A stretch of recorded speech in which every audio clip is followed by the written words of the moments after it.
Hi అండి. అందరికీ నమస్కారం. Welcome back to my channel. ఈ వీడియోలో పెన్షనర్లకు భారీ శుభవార్త. సుప్రీంకోర్టు సంచలన తీర్పు. పూర్తి సమాచారాన్ని ఈ వీడియోలో తెలుసుకుందాము. వీడియో అయితే ఎక్కడే కానీ స్కిప్ చేయకుండా ఎండ్ వరకు చూసేయండి. అప్పుడే ఇన్ఫర్మేషన్ పూర్తిగా అర్థమవుతుంది. అలాగే వీడియో చూస్తున్న ప్రతి ఒక్కరు లైక్ చేయండి ఫ్రెండ్స్. ఈ వీడియోని తోటి పెన్షనర్ మిత్రులతో అయితే షేర్ చేయండి. కొత్తగా చూస్తున్న వారైతే మన ఛానల్‌ని సబ్స్క్రైబ్ చేసుకోండి. సబ్స్క్రైబ్ చేసుకోవడం వల్ల నేను చేసే వీడియోస్ అన్నీ మీ వరకు రీచ్ అవుతాయి. సో ఫ్రెండ్స్, ఇక విషయానికి వచ్చినట్లయితే all India defence employees federation AIDEF మరియు ఇతర పెన్షనర్ల సంఘాలు ప్రస్తుతం కేంద్ర ప్రభుత్వం తీసుకొచ్చిన వాలిడేషన్ యాక్ట్కు వ్యతిరేకంగా పెద్ద ఎత్తున పోరాటం చేస్తూ ఉన్నాయి. అయితే ఈ పోరాటం వల్ల భవిష్యత్తులో పెన్షనర్ల హక్కులకు తీవ్ర విఘాతం కలిగే ప్రమాదం ఉందని వారు ఆందోళన వ్యక్తం చేస్తూ ఉన్నారు. దీనికి సంబంధించి వారు కేబినెట్ కార్యదర్శికి, ఆర్థిక శాఖ కార్యదర్శికి, పెన్షన్ సంక్షేమ విభాగానికి మరియు కేంద్ర మంత్రి శ్రీ జితేందర్ సింగ్ గారికి సుదీర్ఘమైన లేఖలు రాశారు. ఈ లేఖలలో ముఖ్యంగా 8వ వేతన సంఘం సిపిసి యొక్క నిబంధనల్లో పెన్షన్ రివిజన్ అనే పదాన్ని చేర్చకపోవడంపై వారు తీవ్ర అభ్యంతరం వ్యక్తం చేస్తూ ఉన్నారు. కేంద్ర ప్రభుత్వం 2025 మార్చి 29న ప్రవేశపెట్టినటువంటి ఆర్థిక బిల్లులో పార్ట్ 4లో భాగంగా ఈ యొక్క పెన్షన్ వాలిడేషన్ చట్టాన్ని చేర్చింది. మరి సాధారణంగా ఏదైనా చట్టాన్ని విడిగా చేస్తే దానిని కోర్టులో సవాలు చేయడం సులభమవుతుంది. కానీ ప్రభుత్వం తెలివిగా దీనిని ఆర్థిక బిల్లులో చేర్చింది.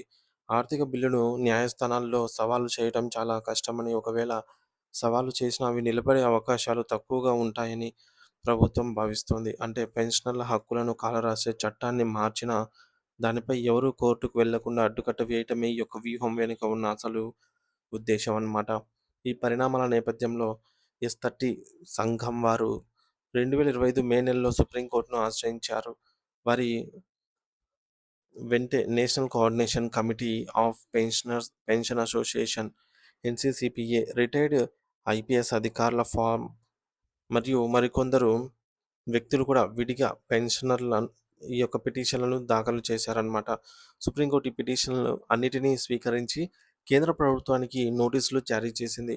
అయితే గత ఏడాది కాలంగా ఈ కేసులో కేవలం నోటీసులు ఇవ్వటం, వాటిని వాటికి సమాధానాలు ఇవ్వటం, మళ్ళీ వాటిపై రీజాయిండర్లు ఫైల్ చేయడం వంటి సాంకేతిక ప్రక్రియలకే ఈ యొక్క సమయం అయితే సరిపోతుంది. కనీసం ప్రాథమిక వాదన కూడా ఇంకా మొదలు కాలేదు. సో నిజానికి ఈ కేసు విచారణ 2026 ఆగస్టు 25న జరగాల్సి ఉండగా, అంతకు ముందు రోజే కేంద్ర ప్రభుత్వ లాయర్, అడిషనల్ సొలిసిటరస్ జనరల్ గారు హాజరై తమ కేసును వాయిదా వేయాలని కోరారు. సో దీంతో సుప్రీంకోర్టు ఈ కేసును తాత్కాలికంగా సెప్టెంబర్ 25వ తేదీకి వాయిదా వేసింది.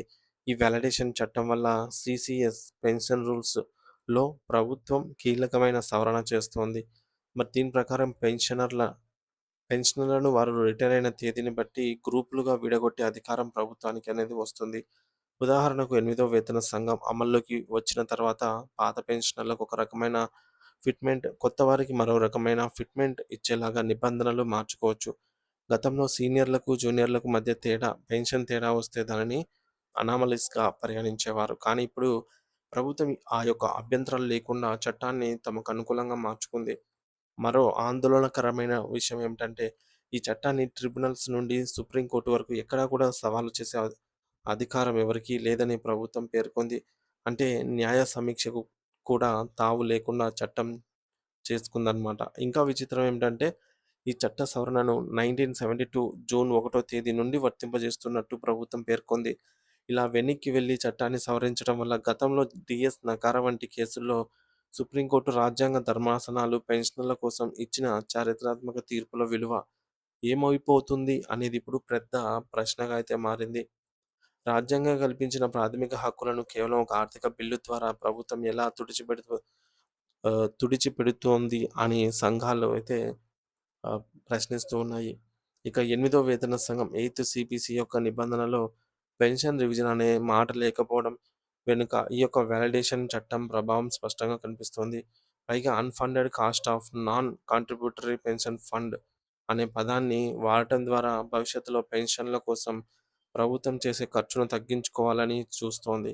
దీనివల్ల 69 లక్షల మంది కేంద్ర ప్రభుత్వ పెన్షనర్లు మాత్రమే కాకుండా కేంద్ర పెన్షన్ విధానాలను అనుసరించేటటువంటి రాష్ట్ర ప్రభుత్వ పెన్షనర్లపై కూడా తీవ్ర ప్రభావం పడుతుంది. అందుకే ఈ చట్టంపై వెంటనే స్టే విధించాలని, 2006 జనవరి 1 నుండి రావాల్సిన అరియర్స్ కూడా చెల్లించాలని రిటైర్డ్ ఐపీఎస్ అధికారుల సంఘం మరియు ఇతర సంఘాలు డిమాండ్ చేస్తూ ఉన్నాయి. అయితే ఈ క్రమంలోనే all India defence employees federation 2017 మే 12న వెలువరించినటువంటి ప్రభుత్వ ఉత్తర్వులను గుర్తు చేస్తూ లేఖ రాసింది. ఆ ఉత్తర్వుల ప్రకారంగా పెన్షనర్లు తమకు నచ్చిన విధంగా మ్యాట్రిక్స్ పద్ధతిలో 2.57 మల్టిప్లైర్ పద్ధతిలో పెన్షన్ ఫిక్స్ చేసుకోవచ్చు. మ్యాట్రిక్స్ విధానంలో ఫిక్స్ చేసుకుంటే పెన్షనర్ మరణించే ముందు తీసుకున్న చివరి జీతంలో 50% పెన్షన్‌గా వచ్చే అవకాశం అయితే ఉంటుంది. ఇప్పుడు 8వ వేతన సంఘంలో కూడా ఇదే నోషనల్ ఫిక్సేషన్ పద్ధతిని అమలు చేయాలని, తర్వాత పాత పెన్షనర్లకు అన్యాయం జరగకుండా చూడాలని వారు కోరుతున్నారు. ప్రభుత్వం కావాలనే పెన్షన్ సవరణ అంశాన్ని దాటవేస్తోందని, దీనిపై స్పష్టత ఇవ్వకపోతే న్యాయ పోరాటం తప్పదని హెచ్చరిస్తూ ఉన్నారు.